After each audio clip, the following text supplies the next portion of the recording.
തഖ്വ ചെയ്യാൻ നിനക്ക് പറ്റോ അത്രത്തോളം നീ തഖ്വ ചെയ്യണമെന്ന് അല്ലാഹു പറഞ്ഞതെന്തിനാ? അത് കുടുംബജീവിതം പോലും അതിനകത്ത് വരും. പെങ്ങളെ, നിന്റെ ഭർത്താവിന്റെ മനസ്സിനെ വേദനിപ്പിച്ച, നിന്റെ ഭർത്താവിന്റെ മനസ്സിനെ വിഷമിപ്പിച്ച, നിന്റെ ഭർത്താവ് പ്രയാസപ്പെട്ടുകൊണ്ട് നിന്റെ റൂമിന്റെ അടുത്ത റൂമിൽ കിടന്നുറങ്ങിയ, നിന്റെ പായുടെ അടുത്ത പായിൽ കിടന്നുറങ്ങിയ, ഒരേ പായിൽ മുഖം തിരിച്ച് വേദനയോടെ കിടന്നുറങ്ങിയ, അല്ലാഹുവിന്റെ റസൂല് പറയാ, നിന്റെ ഇബാദത്തൊന്നും പടച്ചോൻ ഉയർത്തില്ല പെണ്ണേ. വിദേശ രാജ്യത്ത് നിന്ന് ഫോൺ വിളിക്കുന്ന ഭർത്താവിനോട് പിണങ്ങുന്ന രീതിയിലുള്ള വർത്തമാനം പറയല്ല പെങ്ങളേ.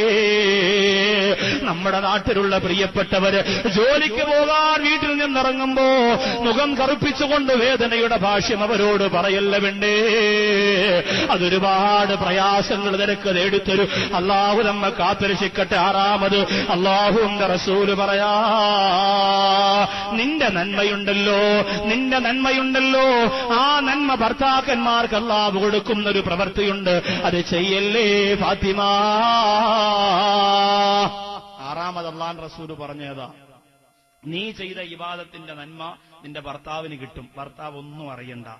ഒരു കാര്യം ഭർത്താവ് ചെയ്തു, നിന്നെ വിളിച്ചു, വീട്ടിൽ വന്നിട്ട് ലൈല അല്ലെങ്കിൽ സൂറ അല്ലെങ്കിൽ നവീസ എന്ന് പേര് വിളിച്ചു.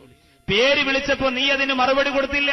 നീ വലിയ തിരക്കിലാണ് അടുക്കളയിൽ, അല്ലെങ്കിൽ നീ എന്താ മുളവണക്കാണ് മുറ്റത്ത്, അല്ലെങ്കിൽ നീ കൊപ്ര ഇങ്ങനെ ആട്ടാൻ വേണ്ടിയിട്ട് അരിഞ്ഞ് മുറ്റത്ത് വെച്ചിരിക്കുകയാണ്, അത് നോക്കിക്കൊണ്ടിരിക്കുകയാണ്, അല്ലെങ്കിൽ നെല്ലുണക്കാണ്, ഏതെങ്കിലും അത്യാവശ്യപ്പെട്ട ഏത് അത്യാവശ്യമായ ജോലിയിലാണെങ്കിലും ഭർത്താവിന്റെ വിളിക്ക് നീ ഉത്തരം ചെയ്തില്ലാരെങ്കിൽ, ഭർത്താവ് നിന്നെ വിളിച്ചിട്ട് നീ മറുപടി കൊടുത്തില്ലാരെങ്കിൽ, അല്ലാഹുവിന്റെ റസൂല് പറയുന്നു, ഫാത്തിമ, നീ ചെയ്യുന്ന നന്മയുടെ പ്രതിഫലം നിന്റെ ഭർത്താവിന് അല്ലാഹു കൊടുക്കും. അപ്പൊ സഹോദരങ്ങൾ, ബുദ്ധിയുള്ള ഭർത്താക്കന്മാരിപ്പോ ചിന്തിക്കുക, അങ്ങനെയാണെങ്കിൽ ഒരു കാര്യം ചെയ്യാം. അടുക്കളയിൽ പെണ്ണുപിള്ള നിൽക്കുമ്പോ എറാത്ത് പോയിട്ട് പതുക്കെ കേട്ടില്ലെങ്കിൽ അവള് ചെയ്ത ഈ ബാത്തിന്റെ പ്രതിഫലം നമുക്ക് കിട്ടില്ല. അങ്ങനെ ഓസിന് പടച്ചോനെ പറ്റിക്കാനൊക്കെ, വാപ്പായ ഉസ്താമാരൊക്കെ പറ്റിക്കാനേ പറ്റും, അല്ലാഹയെ പറ്റിക്കാൻ പറ്റില്ല. നേരിട്ട് തന്നെ എന്റെ പ്രിയമുള്ളവരെ, ആവശ്യത്തിന് നിങ്ങൾ വിളിക്കുകയാണ് നിങ്ങളുടെ ഭാര്യയെ, അത് ചിലപ്പോൾ ശാരീരികമായ ആവശ്യത്തിനാകട്ടെ മറ്റേതെങ്കിലും കാര്യത്തിനാകട്ടെ, അല്ലാഹുവിന്റെ റസൂല് പറഞ്ഞു മറുപടി കൊടുക്കുക. ഇൻകാനത്ത് അലത്തന്നോ, അടുപ്പിന്റെ ചോട്ടിലാണെങ്കിലും ശരി അതിന് മറുപടി കൊടുക്കണേ പെണ്ണേ.